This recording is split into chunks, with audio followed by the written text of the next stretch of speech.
Al-Muallim says no country in the world uses weapons of mass destruction against its own people.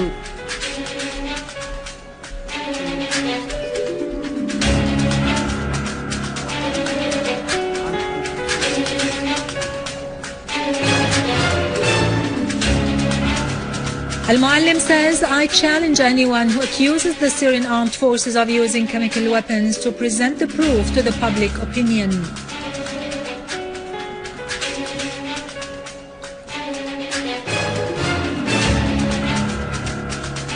Al-Muallim says, in case of a military strike by the West, we have two options, either to surrender or to defend ourselves, and we will be defending ourselves with all available means.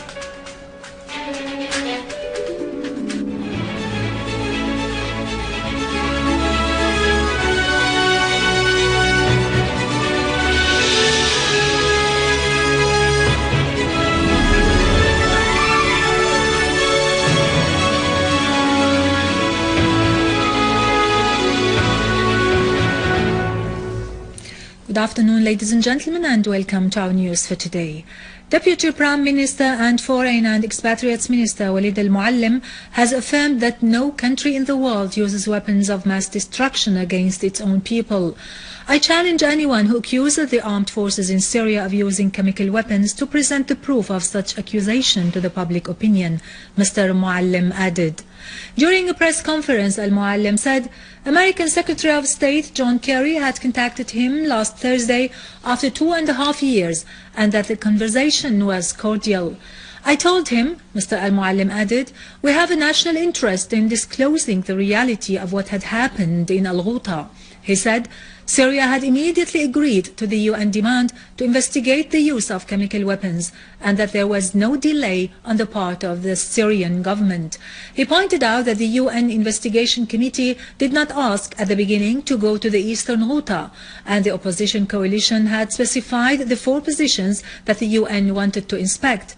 Al-Muallim said, we had agreed to offer all facilitations and guarantee the security of the investigation mission to Syria. We affirmed our commitment to the mission's security in the areas under the control of the Syrian troops. The mission asked to head towards the areas under the control of the armed groups.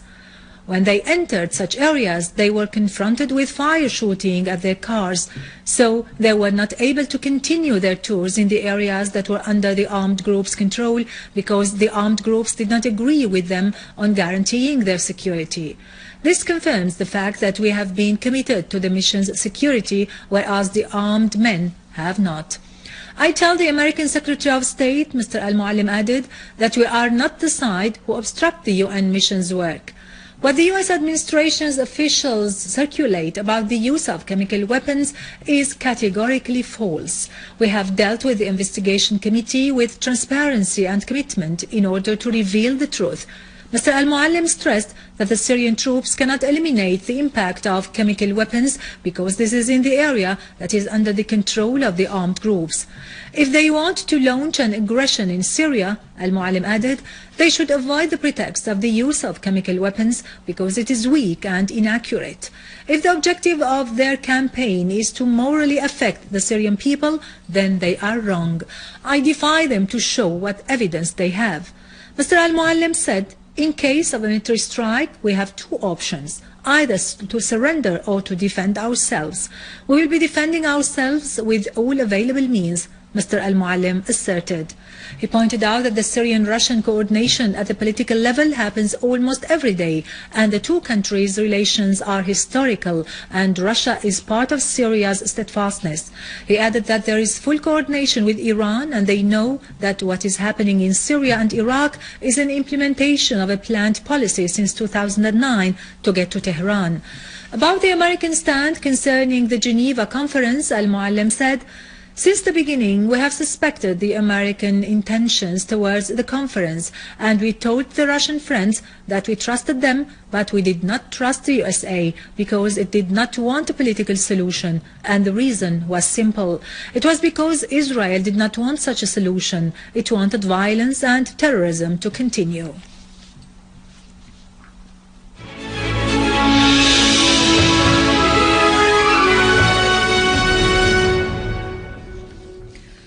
Russia has called on the USA and other countries to be reasonable regarding Syria, warning that the search for fabricated pretexts in order to intervene militarily in Syria away from the UN Security Council may lead to a catastrophe. The Russian Foreign Ministry spokesman Alexander Lukashevich said in response to the US decision to cancel the meeting due to be held with Russia in The Hague tomorrow that the attempts to act away from the Security Council once again would have grave repercussions on the countries in the region.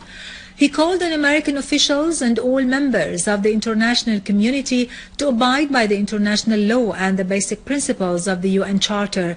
He said, "The most earnest task at present is to hold an international conference on Syria."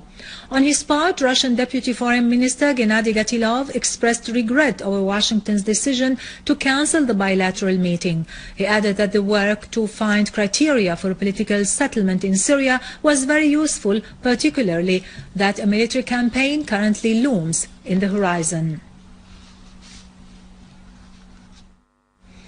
Iran has said the repercussions of any military action against Syria will not stop at the Syrian borders, but will go beyond to cover the region as a whole. The spokesman of the Iranian Foreign Ministry, Abbas Araghchi, said any military intervention in Syria would serve the interests of the Israeli entity. He pointed out that his country would conduct intensive talks to contain the crisis that will only be solved through dialogue.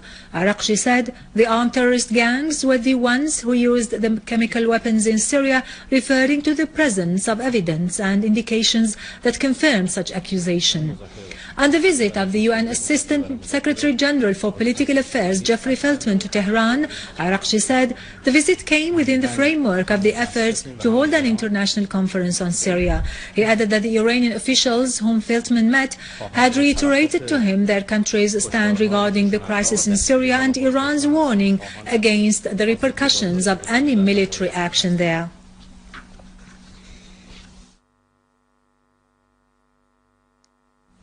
Jordanian MPs have denounced the meeting held by foreign and Arab armies in Jordan, which aims at conspiring against Syria. A group of present and former MPs, as well as political, syndical, media and tribal figures and retired military officers, appealed in a statement on all the honest people in Jordan.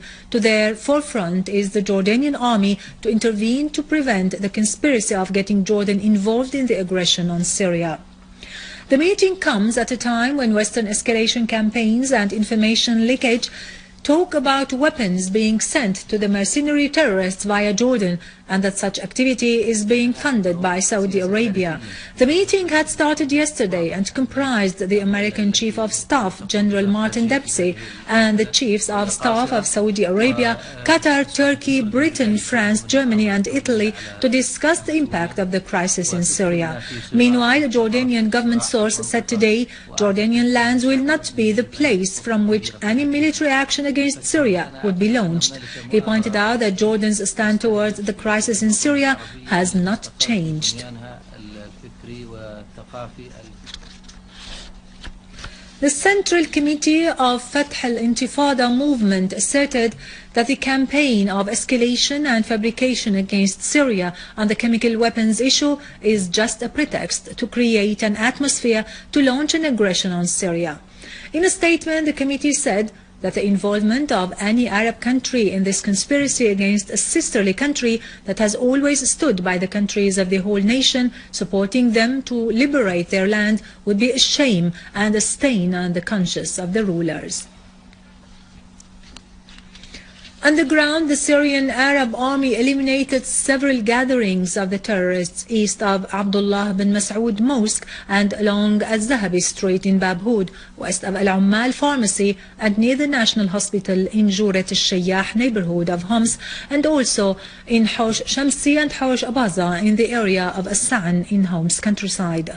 Our armed forces also killed many terrorists and injured several others near the post office and Mahmoud Mosque in Ar-Rastan, the Old District and the roundabouts in Taldao, in addition to destroying a rocket launcher for the terrorists east of Tel Bise.